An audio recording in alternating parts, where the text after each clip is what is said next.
At 6:30 in the morning on September 2nd, 2025, U.S. surveillance screens lit up with a single target: a Venezuelan speedboat tearing across the Caribbean Sea at full throttle. Its twin outboards carved a white scar across the waves, carrying armed men who thought they were running just another smuggling trip. They had no idea that the ocean around them had already become a cage. From above, the sky wasn't empty. American satellites were staring down, their thermal sensors picking up the boat's exhaust trail like a glowing arrow. Thousands of miles away, analysts were tracking its every move in real time. What the crew thought was freedom of open water was, in reality, a trap already closing in.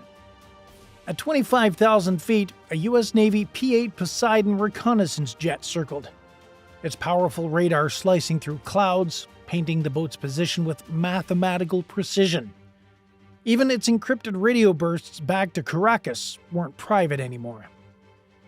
The Poseidon was listening, recording, and feeding it all into the Navy's combat web. And on the horizon, just a speck at first, came the silhouette of an Arleigh Burke-class destroyer.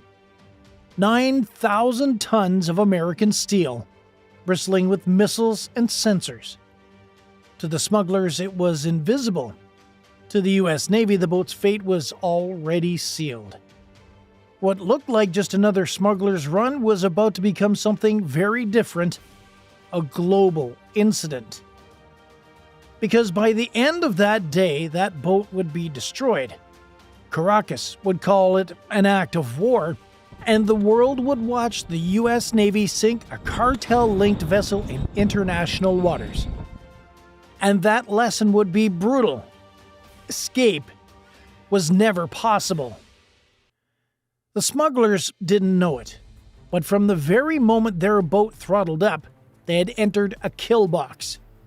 The term sounds dramatic, but in U.S. Navy doctrine, it's brutally simple. Once a target crosses into a mapped sector, multiple layers of surveillance and firepower overlap until escape is mathematically impossible. That's what the Venezuelan boat had just stumbled into. High above, satellites weren't just taking pictures. They were tracking heat signatures, electronic chatter, even the faint trail of hydrocarbons in the exhaust. Every second the boat's engine screamed, the data stacked higher. The smugglers thought they were fast. In truth, their top speed of around 50 knots meant nothing in a battle space stitched together by sensors moving at the speed of light. The next layer was the P-8 Poseidon. Now, don't think of this as just an aircraft. It's a flying command post. Its AN/APY-10 radar can sweep hundreds of miles of ocean in a single pass, detecting vessels as small as a skiff. The crew of the Poseidon didn't just mark the boat, they shadowed it. Whenever the smugglers changed course, the P-8 adjusted, quietly keeping the target inside its electronic crosshairs. And the Poseidon wasn't just watching it, it was listening. Every radio call back to Venezuela, every encrypted burst was intercepted and tagged. What the smugglers believed was secure traffic was already being archived on U.S. servers before their message even finished transmitting. Meanwhile, the surface trap closed in. An Arleigh Burke-class destroyer, in this case one of the most advanced guided missile warships afloat, was maneuvering into position.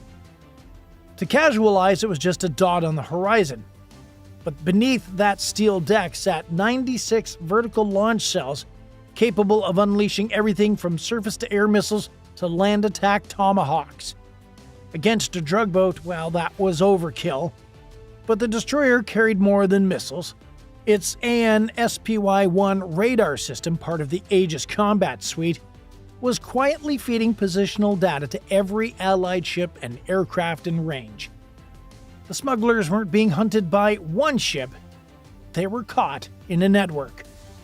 That network is the real meaning of surrounded. Not a ring of vessels visible on the water, but an invisible web of overlapping surveillance, weapons, and coordination. The boat could turn north, south, or try to sprint westward towards Venezuelan waters. It didn't matter. Every heading was already plotted, every potential escape vector covered. When the order came down, it wasn't dramatic. No shouted warnings, no last-minute chase. The Poseidon's crew transmitted target confirmation. The destroyer's Combat Information Center acknowledged. Fire control radars aligned, and in a moment the smugglers never saw coming, precision strike turned their fiberglass hull into burning wreckage. The boat was destroyed in seconds. Escape was impossible. For U.S. commanders, the operation was a textbook success. For the smugglers, there had never been a chance. The ocean they thought gave them freedom had, in reality, become a cage built of satellites, aircraft, and steel. The Pentagon wasted no time in announcing the outcome.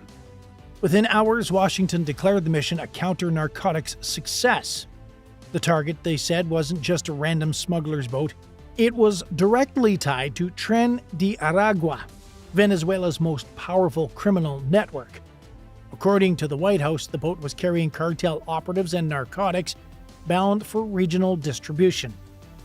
U.S. officials claimed the strike eliminated 11 suspected cartel operatives in international waters. President Donald Trump himself amplified the claim, posting that the strike showed America's resolve to hunt cartel operatives wherever they operate. But while U.S. officials spoke of success, the reaction elsewhere was explosive. In Caracas, Nicolas Maduro called it outright aggression. He argued the men on board were Venezuelan citizens killed without trial, their destruction a violation of sovereignty and international law. The strike quickly jumped from the headlines about drugs to debates about legitimacy. Allies stayed quiet, but analysts noted the risks. If every major power claimed the right to sink boats on suspicion alone, international waters could turn into free fire zones. For the Navy, it was a clean kill. For Venezuela, it was a crime. And for the watching world, it was a dangerous precedent with consequences far beyond a single burning boat. From the outside, the strike looked like a blunt force act of power. A Navy destroyer wiping out a drug boat in seconds. But inside the Pentagon, the operation was valued for something else entirely: data.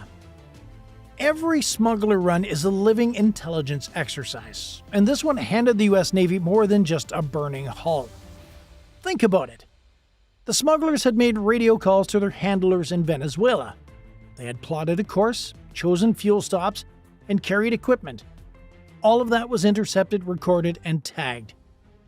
The Navy didn't just erase a boat, they mapped part of the Tren de Aragua's logistic network. Every voice on the radio, every frequency used, every timing pattern, it all went straight into U.S. databases.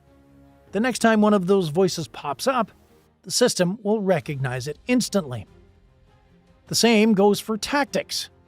How do smugglers react when shadowed by aircraft? Which routes do they prefer in daylight versus at night? Do they run straight for Venezuelan waters when pressured? Or do they try to hide among commercial traffic? Each answer gives analysts more tools to predict and corner the next run. In military terms, this is called pattern of life intelligence, and it's priceless.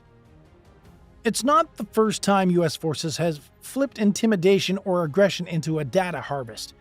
When Venezuelan F-16s later buzzed the USS Jason Dunham, the destroyer quietly logged their radar signatures and comms, turning a dangerous flyby into an intelligence windfall.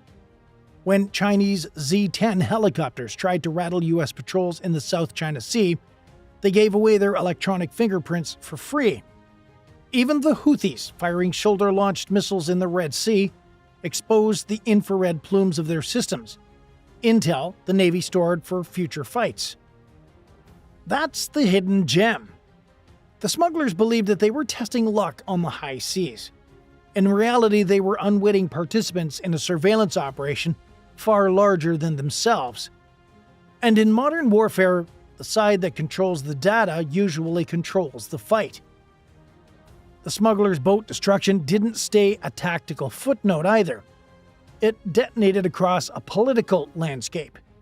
Within hours of the strike, Venezuelan President Nicolas Maduro appeared on state television, fists clenched, accusing Washington of murder.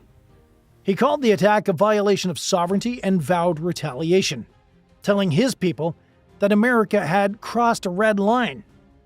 For a country already under heavy sanctions and in deep economic crisis, the incident became fuel for nationalist fire. Maduro ordered the Venezuelan armed forces to full alert.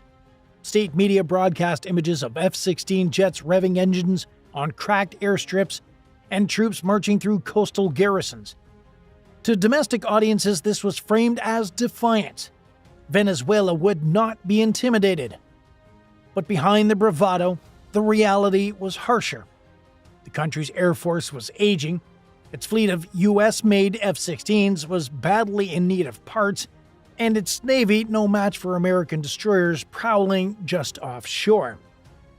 Caracas couldn't meet Washington head-on, but it could play a dangerous game of provocation. The game unfolded just 3 days later. 2 Venezuelan F-16s roared low over the USS Jason Dunham, an Arleigh Burke-class destroyer operating in international waters. The Pentagon called the move reckless and provocative. From the deck of the Dunham, sailors watched the jet scream by at altitudes so low that their shock waves rippled across the water. To Caracas, it looked like defiance, a message that Venezuela would not back down. To the U.S. Navy, it was a gift. Every radar pulse, every radio call from those jets was vacuumed up, cataloged, and stored, turning intimidation into raw intelligence. But the danger of escalation was real. The Navy had standing orders: hold fire unless directly threatened. Yet in a world where supersonic fighters close distance in seconds, the line between provocation and attack can blur fast. One misread radar lock or accidental missile release could have turned a tense flyby into an opening shot of a war. Washington responded in kind. Not with restraint, but with reinforcements. Within a week, 10 F-35 Lightning II stealth fighters deployed to Puerto Rico, just barely a 2-hour flight from Venezuelan airspace. These weren't relics from the 1980s like Caracas' F-16s. They were America's crown jewel. 5th-generation aircraft designed to dismantle enemy defenses before they even knew it was being targeted. The message was unmistakable. If Venezuela wanted to gamble in the skies, the U.S. was ready to raise the stakes. The ripple effects spread even further. Regional governments from Colombia to the islands of Lesser Antilles watched nervously as the Caribbean filled with American warships and combat patrols. Shipping companies rerouted tankers. Diplomats in Washington warned that one destroyed speedboat had become a flashpoint, threatening to destabilize the whole hemisphere. What began as a counter-narcotic strike against a single cartel-linked boat had morphed into a confrontation between 2 states, turning a quiet Caribbean sea into the stage for a new Cold War standoff. By the end of that first week of September of 2025, the Caribbean Sea looked the same on the surface. Blue water, rolling waves, merchant ships on the horizon. But beneath the calm, the balance of power had shifted. A single speedboat packed with smugglers who thought they were untouchable had dragged Venezuela and the United States into a dangerous new standoff. For the smugglers, the ocean was supposed to be freedom. For the U.S. Navy, it became a proving ground. Satellites, patrol aircraft, and destroyers worked in silent coordination, showing how modern warfare doesn't rely on dramatic chases or warning shots. It relies on networks, on data, on precision that leaves no room for escape. That boat was never just a boat. It was a signal, a test, and a trigger. For Caracas, the incident was humiliation dressed as defiance. Maduro could roar on television, his jets could buzz American warships, but none of it changed the reality. Venezuela's military is outmatched, its hardware aging, its tactics already logged into American databases. Every attempt to project strength only exposed more weaknesses. So here's my question to you. What do you think of this whole situation? Was the US right to strike, or has this escalated way too far between Washington and Caracas? Let me know in the comments. I'm really curious to see how you see it. And thanks for watching. Don't forget to hit like if you enjoyed this breakdown, and make sure to subscribe so you don't miss the next one. And, as always, if you want to take it a step further and support our channel directly, please join the fleet. You get loyalty badges, priority responses, and you'll help us bring more true maritime stories to the surface. Click join on our channel page and get on board. Because if there's one thing that this incident proves, it's that when you gamble against the US Navy, the house always wins. See you next time.